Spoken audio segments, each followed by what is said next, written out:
કારો સવ્વપાવપણાસણો મંગલાણં ચ સવ્યેસિં પરમં હવૈ મંગલમ કમઠે ધરણેન્દ્રે ચ સ્વોચિतं કર્મ કુર્વતિ પ્રભુસ્તુલ્ય મનોવૃત્તે પાર્શ્વનાથ શ્રીસ્તુવ કૃતાપરાધે વિજને કૃપા મંથર તારયો ઈષદ બાષ્પાર્દ્રયોર્ભદ્રમ શ્રીવીર જિનનેત્રયો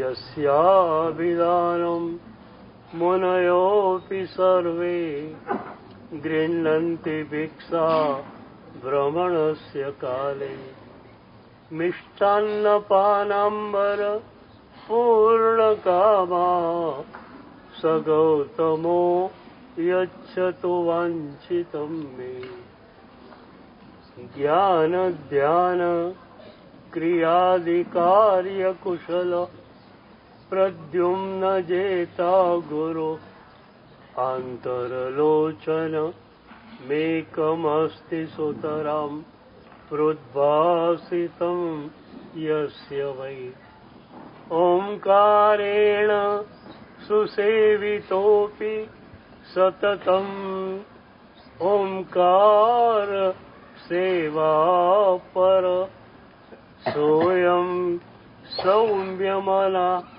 સદા વિજયતે શ્રી સિદ્ધિ સુરેશ્વર સોયં સૌમ્યમના સદા વિજયતે શ્રી ભદ્ર સુરેશ્વર સોયં સૌમ્યમના સદા વિજયતે ઓંકાર સુરેશ્વર સોયં સૌમ્યમના સદા વિજયતે ઓંકાર સુરેશ્વર સોયં સૌમ્યમના સદા વિજયતે અરવિંદ સુરેશ્વર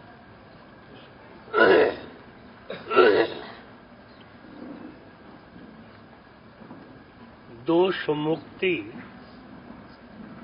પ્રભુ કૃપા કરે,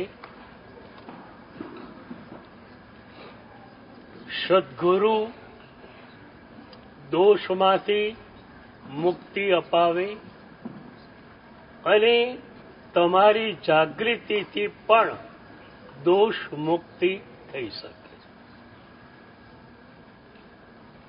સદ્ગુરુનું કામ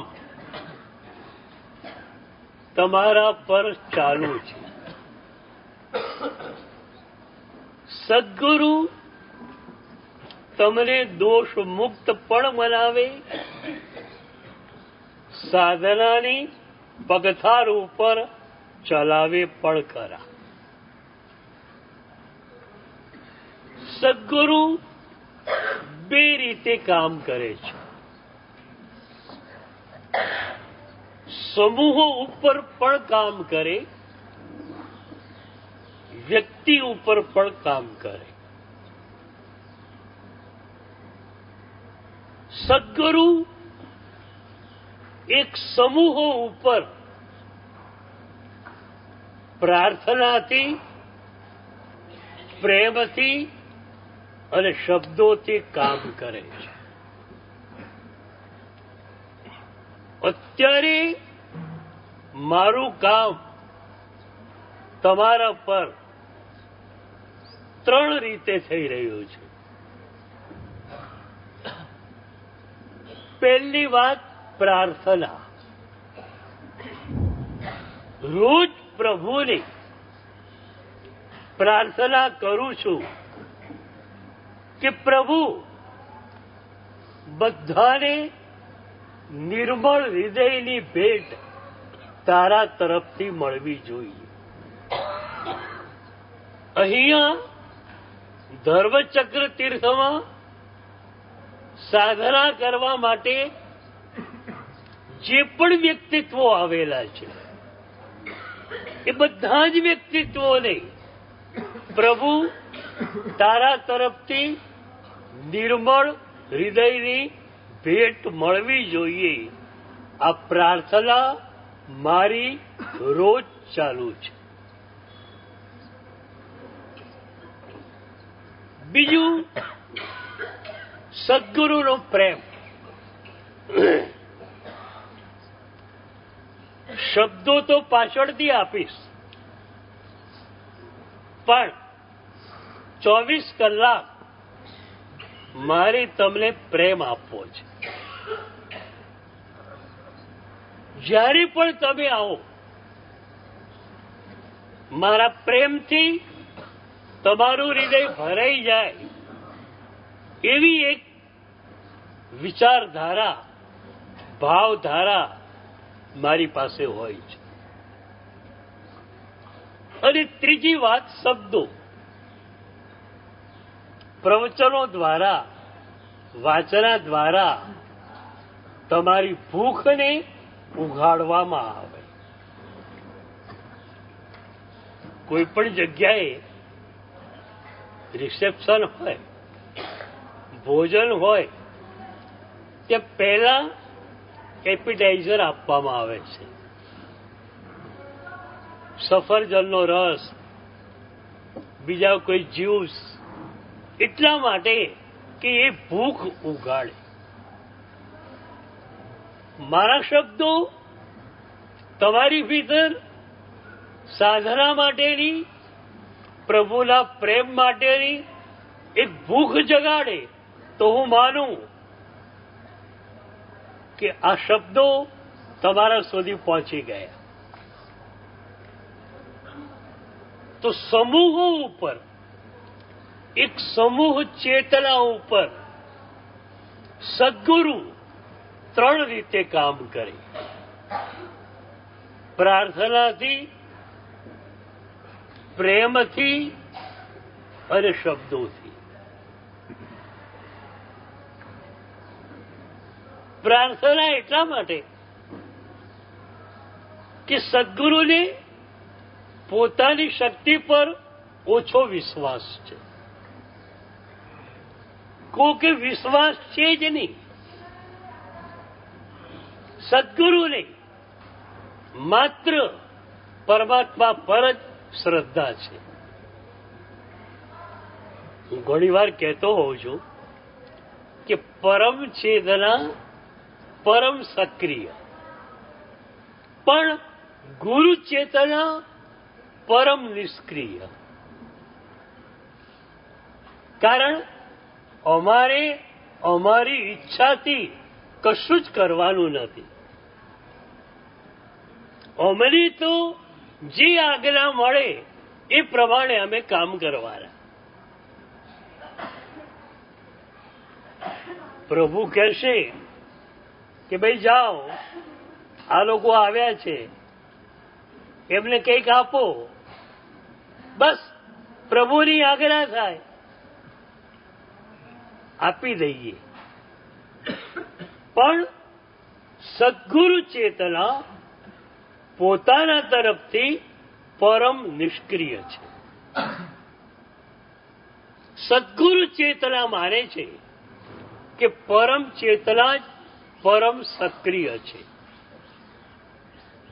સદગુરુ ચેતના એને કશું જ કરવાનું નથી પોતાની ઈચ્છાથી. અમારી પાસે કોઈ ઈચ્છા નથી, માત્ર એની આજ્ઞા, માત્ર એની ઈચ્છા અમે કામ કરીએ. પણ કર્તૃત્વ તો પ્રભુનું છે, અને કર્તૃત્વ પ્રભુનું હોવાને કારણે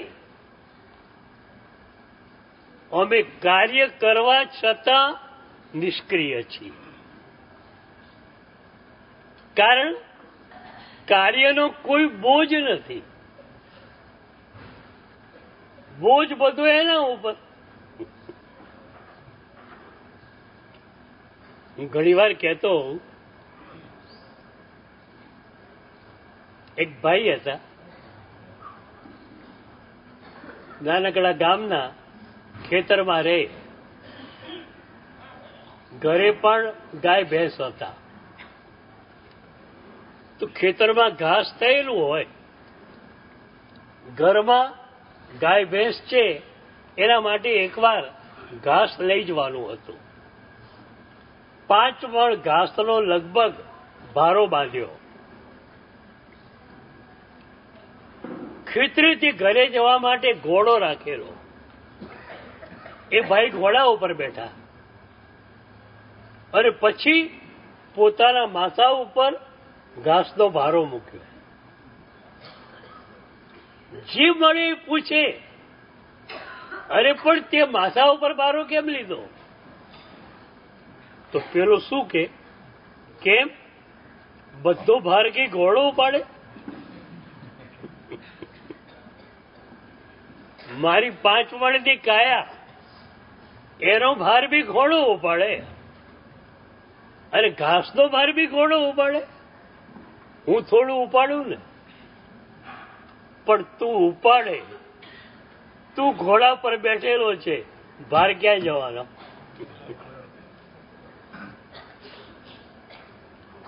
સદગુરુ ચેતના આ સમજે છે. તમે પણ આ સમજી જાઓ ને તો કામ થઈ જાય. ઘોડા ઉપર બેઠા છીએ, પછી માથા ઉપર ઘાસનો ભારો ના માંડે, ઘોડા ઉપર જ મૂકી દો. પરમ ચેતના બધું જ કરી રહી છે. તમે શેની ચિંતા કરો છો? બધો જ ભાર પરમ ચેતના પર મૂકી દો.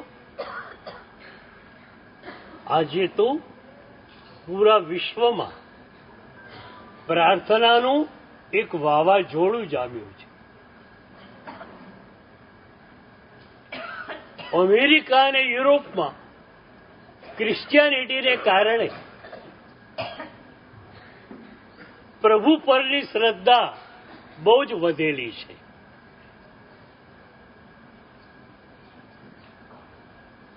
આપણી હિન્દુ સંસ્કૃતિ પાસે પણ પરમાત્મા પ્રત્યેની માત્ર શ્રદ્ધા છે.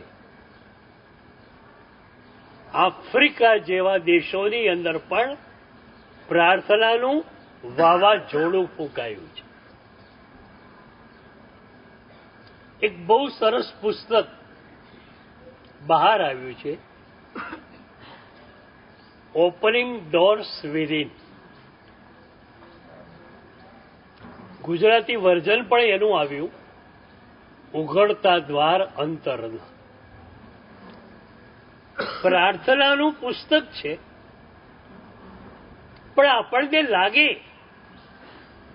કે એમાં હ્યુમન ટચ નથી, ડિવાઇન ટચ છે. પરાવાળી તમને લાગે. એ પુસ્તક એલન કેડી નામની લેખિકાએ લખ્યું છે. એ લેખિકા ઇઝરાયેલમાં ગયેલી. ઇઝરાયેલમાં એક વસાહત છે, કિબુત્સો.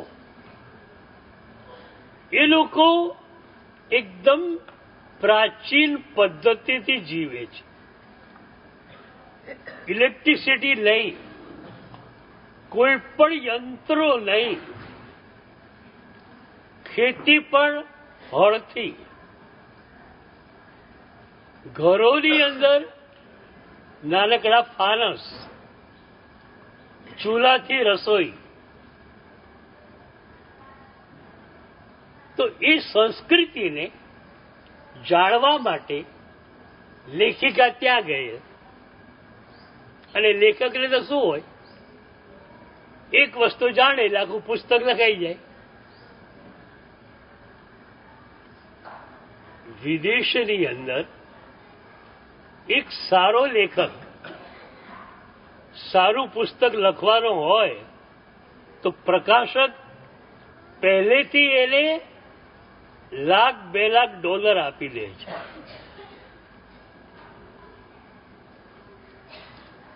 અમે તિથલ ગયેલા, ત્યાં અશ્વિન મહેતા નામના બહુ સારા લેખક મળ્યા. એ લેખકે કહ્યું કે વિદેશની એક પ્રકાશન સંસ્થા મારા પુસ્તકને પ્રકાશિત કરવાની હતી. પુસ્તકનો વિષય હતો ભારતના બંદરો. એટલે મારે મુખ્ય બંદરો જે છે એની મુલાકાત લેવાની હતી, એના ફોટોગ્રાફ્સ લેવાના હતા અને પછી પુસ્તક લખવાનું હતું. તો પ્રકાશકે સૌથી પહેલા મને $50,000 આપી દીધા.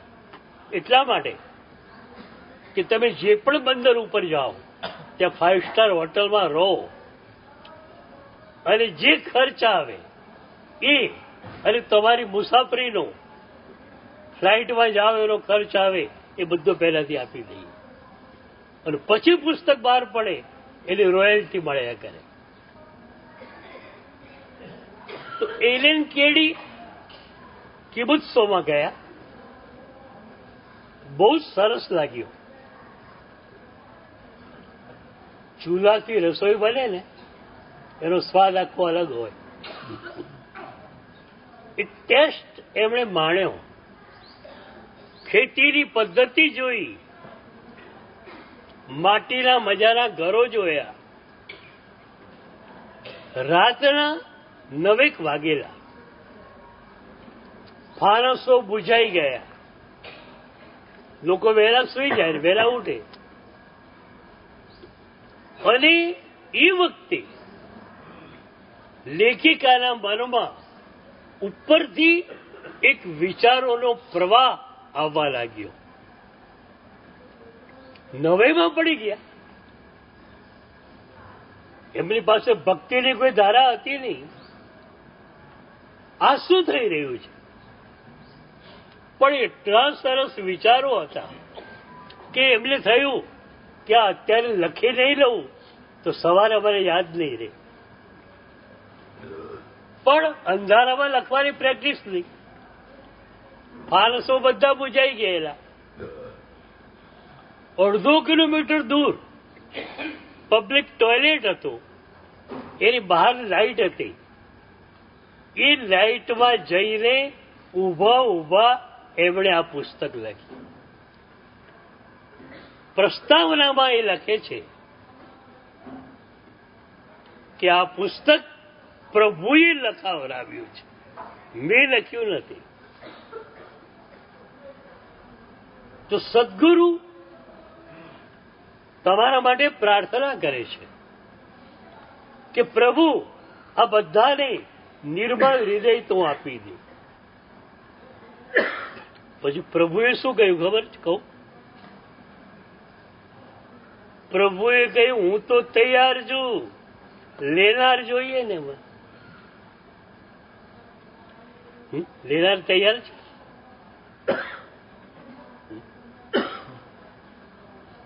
તો પ્રાર્થનાથી, પોતાના પ્રેમથી અને શબ્દોથી સદગુરુ સમૂહ ચેતના પર કામ કરે છે. અને એ પછી વ્યક્તિગત ચેતનાઓ પર કામ કરે છે. એક વ્યક્તિ, એક સાધક સદગુરુ પાસે આવ્યો. સદગુરુને લાગે કે એની જન્માંતરીય ધારા ભક્તિની છે. તો સદગુરુ એને કહેશે કે તારે આ પુસ્તકો વાંચવાના, આ જ વાંચવાના, બીજા નહીં વાંચવાના. મને પૂછ્યા વિના આના સિવાયનો કોઈ ગ્રંથ તારે વાંચવાનો નહીં. લલિત વિસ્તરા વાંચવાનું, નારદનું ભક્તિ સૂત્ર વાંચવાનું, પણ આ સિવાય બીજું કઈ તારે વાંચવાનું નહીં.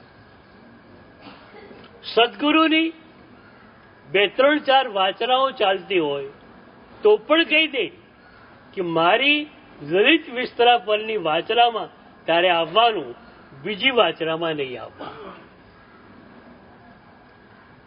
એથી પણ પછી આગળ વધીને સદગુરુ શું કરે? કલાપુરેશ્વરી દાદા જેવા ભક્તિ યોગાચાર્ય નજીકમાં હોય તો ગુરુ પોતાના એ શિષ્યને કલાપુરેશ્વરી દાદા જોડે મોકલે કે ત્યાંનું વાતાવરણ આખું ભક્તિનું છે અને તારી ધારા જે છે એ ત્યાં કડે પુષ્ટ થશે. સદગુરુઓમાં કોઈ ભક્તિ યોગને લઈને આગળ ચાલે, કોઈ સાધનાને લઈને આગળ ચાલે. શા માટે? કે જે સાધક ભક્તિ યોગની ધારાવાળો છે એ ભક્તિ યોગાચાર્ય પાસે જાય અને ત્યાં આખું વાતાવરણ ભક્તિનું હોય. બધા જ શિષ્યો ભક્તિની ધારામાં ઝૂમી રહ્યા હોય. સાધનાચાર્ય કોઈ છે તો એમની પાસે પ્રભુની મજાની સાધનાનું એક વાતાવરણ હોય. વૈરાગ્ય, વિતરાગ દશા એની વાતો ચાલતી હોય અને બધા જ શિષ્યો પણ વિતરાગ દશા તરફ યાત્રા કરી રહેલા. તો વ્યક્તિગત રૂપે પર્સનલ સાધના આ રીતે તમને અપાય છે. તો સદગુરુનું કામ અત્યારે સમૂહ ચેતના પર ચાલુ છે. દિવસોથી વાચના આપી રહ્યો છું એટલે એક સમૂહ ચેતના પર મારું કામ ચાલી રહ્યું છે. પર્સનલ સાધના અધિકારી વ્યક્તિ તો જરૂર મેળવી શકે, પણ એક શરત, ટોટલી સરેન્ડર હોવો જોઈએ, સંપૂર્ણ સમર્પિત. અહીંયા તો હું શું કરું છું? સાધના માટેની, ભક્તિ માટેની એક પાત્રતા જગાવું છું. અત્યારે હું કામ આ કરું છું અને એટલે એમાં તમે ટોટલી સરેન્ડર ન હો તો પણ ચાલે. પણ જ્યારે હું તમને પર્સનલ સાધના આપું અને એને ઘૂંટવાની છે ત્યારે સદગુરુ પ્રત્યેનું તમારું સંપૂર્ણ સમર્પણ જોઈએ. સદગુરુ કઈ રીતે તમારા ઉપર નજર નાખે છે એની એક મજાની ઘટના કહું. એક ગુરુએ શિષ્યને એક સાધના આપી. રાગ, દ્વેષ, અહંકાર શિથિલ બને એવી એક મજાની સાધના હતી. પંચસૂત્રની સાધના ત્રિપદી.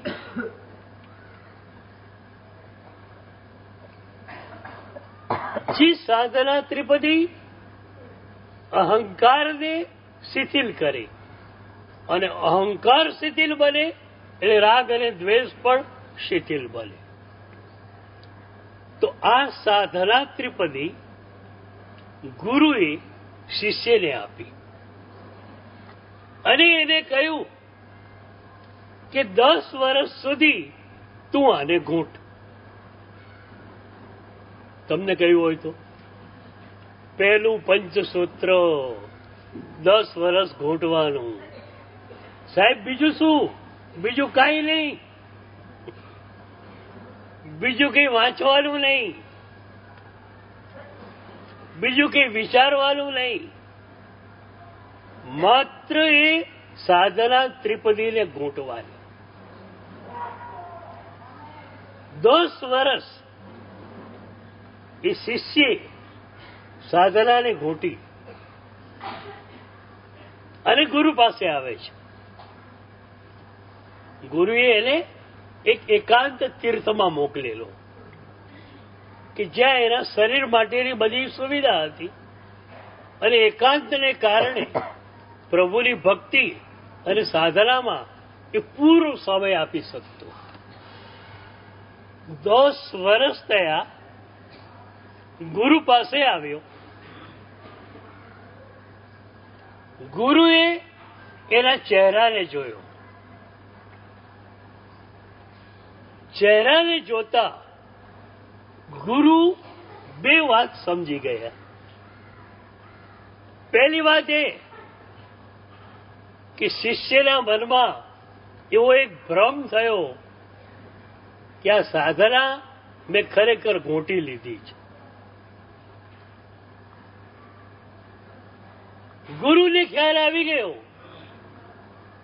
કે સાધના વિચારના સ્તર પર ગોટાઈ છે, ભાવનના સ્તર પર ગોટાઈ નથી. સાધના જગતમાં વિચારોનું બહુ મૂલ્ય નથી. ભાવના અને ધ્યાન.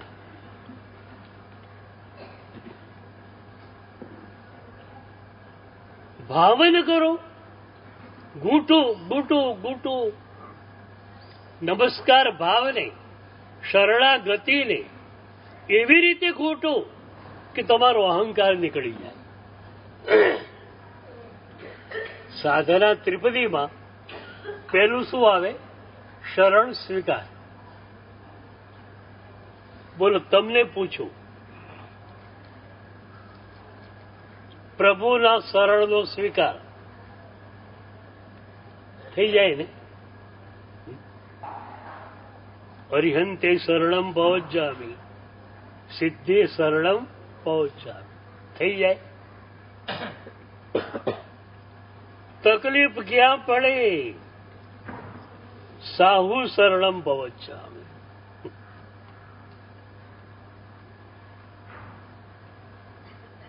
સદગુરુનો શરણ સ્વીકાર બહુ મોટી વસ્તુ છે.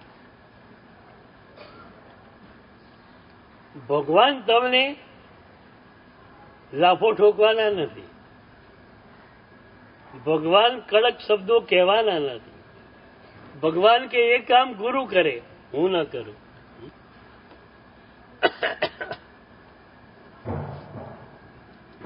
અગણિત જન્મોમાં સાધના મળી, ચૂક્યા ક્યાં?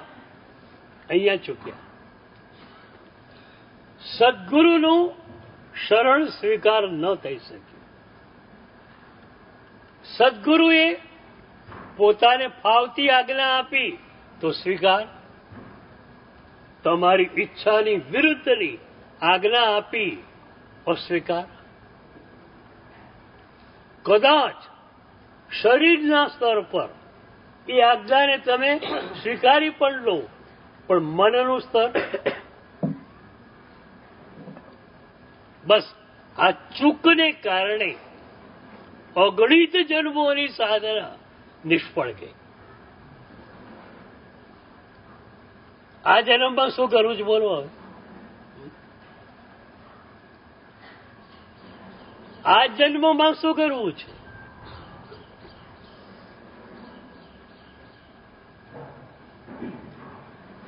તમારી સાધના ઓછી નથી.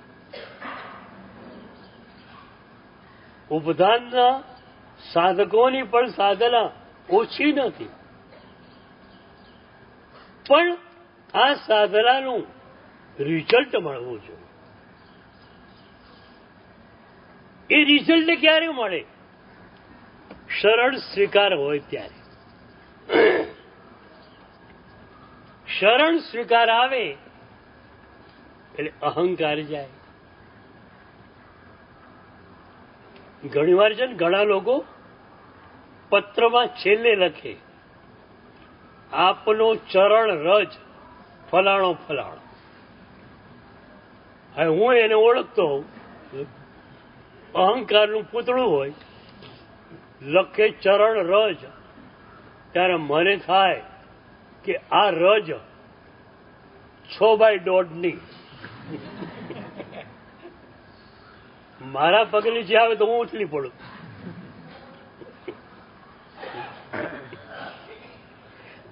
આ ચરણ રજ કેવી છે બધી.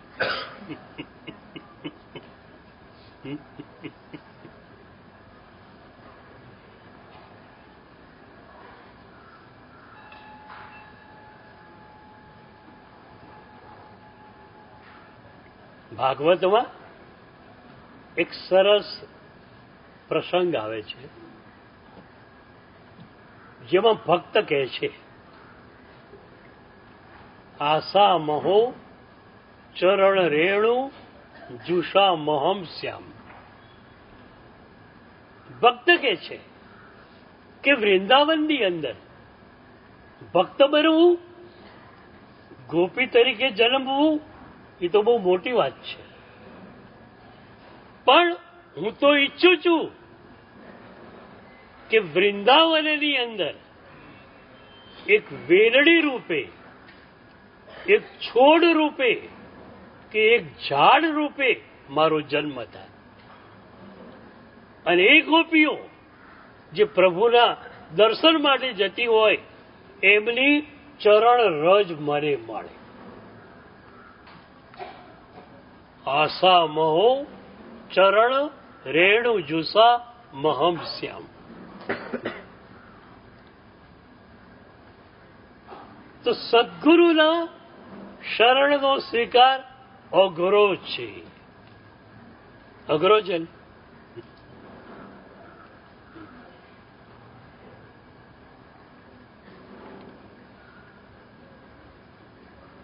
સદગુરુએ તમને પૂછવું પડે છે કે ભાઈ આ કામ ફાવશે તને? અહીંયા જવાનું છે, આમની સાથે તને ફાવશે? એ વખતે તમારી આંખમાંથી આંસુ નીકળવા જોઈએ કે ગુરુદેવ તમે મને પૂછો છો ફાવશે? અરે આપણી આજ્ઞા હો જોઈએ, બીજું કઈ જ મારે ન જોઈએ. મારી પાસે કોઈ બીજો વિચાર નથી. આપે કહ્યું અહીં જવાનું એટલે જવાનું. મારા મનમાં કોઈ વિચાર નથી, કોઈ દુવિધા નથી. સદગુરુ એક કારણ આપવું પડે, એ પણ શિષ્યની અપાત્રતા છે. પરંપરામાં ઘટના આવે છે, ગુરુદેવે સાંજે 2 સાધુઓને કહ્યું કે તમારે એક જગ્યાએ એક મહાત્મા વૃદ્ધ છે, એમની સેવા માટે જવાનું છે. સવારે એ બંને મહાત્મા ભેટ બાંધી તૈયાર થઈ ગુરુદેવ પાસે આવ્યા, દ્વાદશાવર્ત વંદન કર્યું, અને ગુરુ કહે છે કે તમારે નથી જવાનું. ત્યાં સુધી વાંધો નહીં, કદાચ રાત્રે સમાચાર આવ્યા હોય કે મહાત્મા કાળ કરી ગયા છે, તો પછી જવાનો કોઈ મતલબ. ગુરુએ કહ્યું તમારે જવાનું નથી. એ બંને જણા ભેટ છોડી આસન ઉપર બેસી સ્વાધ્યાય કરવા માંડ્યા. અને એ વખતે ગુરુ બીજા 2 સાધુઓને બોલાવે અને કે તમે તૈયાર થાવ, તમારે જવાનું છે. પેલા જોઈએ છે કે ગુરુએ અમને ના પાડી, પેલા બેને મોકલી રહ્યા છે. શું થાય એ વખતે? બોલ, એક સૂક્ષ્મ અહંકાર હોય તો પણ શું થાય? શું અમે કઈ ખોટા હતા? અમે સેવા ન કરત? ગુરુએ સાંજે કીધું, અમે સ્વીકારી લીધું, સવારે તૈયાર થઈને ગયા, તો કે તમારે નથી જવાનું, અને બીજાને મોકલ્યા. થઈ જાય એવું. પણ આ 2 મુનિઓને કોઈ વિકલ્પ થતો નથી, વિચાર નથી આવતો. ગુરુ ઇઝ ધ સુપ્રીમ બોસ. ગુરુને લાગ્યું કે આમને મોકલવા છે તો આમને મોકલે. અમારે તો માત્ર ગુરુની આજ્ઞા સ્વીકારવાની છે. એ આજ્ઞા પ્રત્યે કોઈ વિકલ્પ કરવાનો નથી. માત્ર આજ્ઞાનો સ્વીકાર. અને એટલે સરળ સ્વીકાર અઘરો છે. અમે લોકો એવી આજ્ઞા આપવા ઈચ્છીએ છીએ જેથી તમારી ઈચ્છા ખતમ થાય. બરોબર ને? પર્સનલ કામ આ રીતે થશે. તમારી ઈચ્છા કદાચ હશે તો ઈચ્છાનો ખાત્મો બોલાવી દેવાનો. આ રીતે પર્સનલ બેઝ પર કામ થશે. પેલો શિષ્ય 10 વર્ષ સાધના કરીને આવે છે. ગુરુએ જોયું કે એ એમ માને છે કે હું સાધનાના શિખર ઉપર ચડી ગયો. હારું તળે ત્રણ ઠેકાણું નથી અને કે હું શિખર ઉપર પહોંચી ગયો. એ આવ્યો, વંદન કર્યું. ગુરુએ સીધું જ કહ્યું, તું એમ માને છે કે તારી સાધનાની નાવ વહેતી થઈ ગઈ. ભાઈ, એટલું પાણી જ નથી આવ્યું, સાધનાની નાવ ચાલે કેમ? પાણી ન હોય તળાવમાં કે નદીમાં તો નાવ ચાલે? તારા મનની અંદર ભાવનાનું કે ધ્યાનનું એવું પાણી જ નથી કે સાધનાની નાવ ચાલી શકે. જા ફરીથી બીજા 10 વર્ષ આ સાધનાને ઘૂંટવા માટે એ જાય છે. આટલું ધૈર્ય પણ, આટલી ધીરજ છે. અનંત કાળની સંગ્રહોને કાઢવાની છે. ધીરજ તો જોઈશે જ. સંગ્રહોને કાઢવી અઘરી કેમ બને છે? અનંત કાળની છે માટે તો કરવું જ. પણ બીજું કારણ એ છે કે સંજ્ઞા જોડે તમે છો, તમે આગલા જોડે નથી. તમે કોની સાથે? કોની સાથે બોલો? સંજ્ઞાની સાથે કે આજ્ઞાની સાથે? ઈચ્છાની સાથે કે પ્રભુની આજ્ઞા સાથે?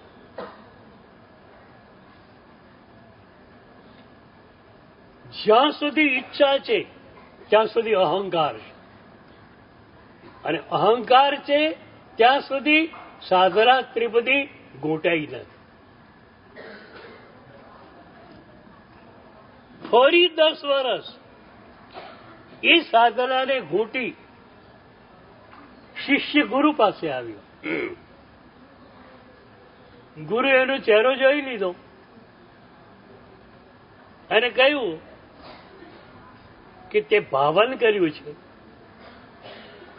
અને ભાવન કર્યું છે માટે એટલું પાણી જરૂર આવ્યું છે કે નાનકડી નાવ તરી શકે.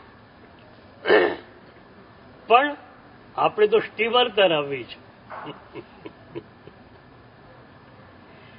નાનકડી હોડી તરે એથી આપણું કામ થાય એમ નથી.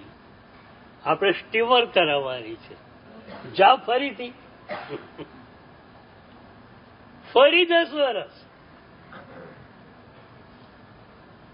અને એ 10 વર્ષ એવા ગયા એ ધ્યાનમાં ઊંડો ઉતરી ગયો. 30 વર્ષે એની સાધના ઘોટાઈ અને ગુરુ પાસે આવે છે. ગુરુ ઉપાશ્રયમાં બેઠેલા આ રીતે શિષ્ય આમ આવે છે. શિષ્યનો ચહેરો જોયો.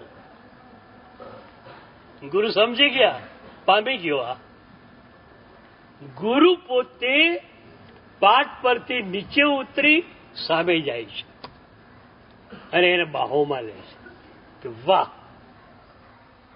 હવે તું ખરેખર પામી ગયો.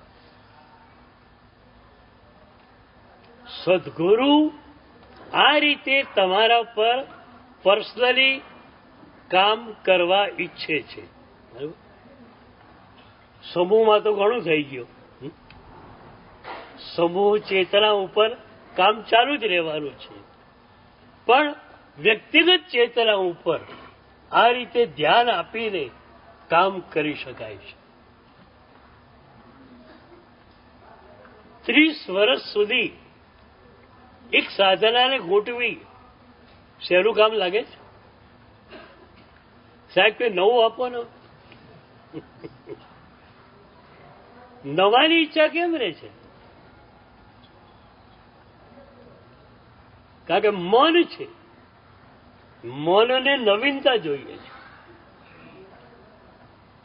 પણ નવું નવું વિચારવાથી કે કામ થતું નથી.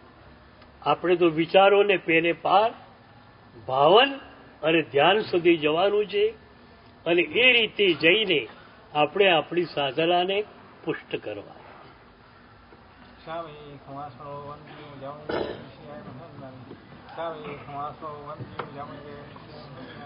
પુષ્કાર સુરાય સુગતપ શરીર બાદ સુખ સંયમ જાતા નિરો સોજી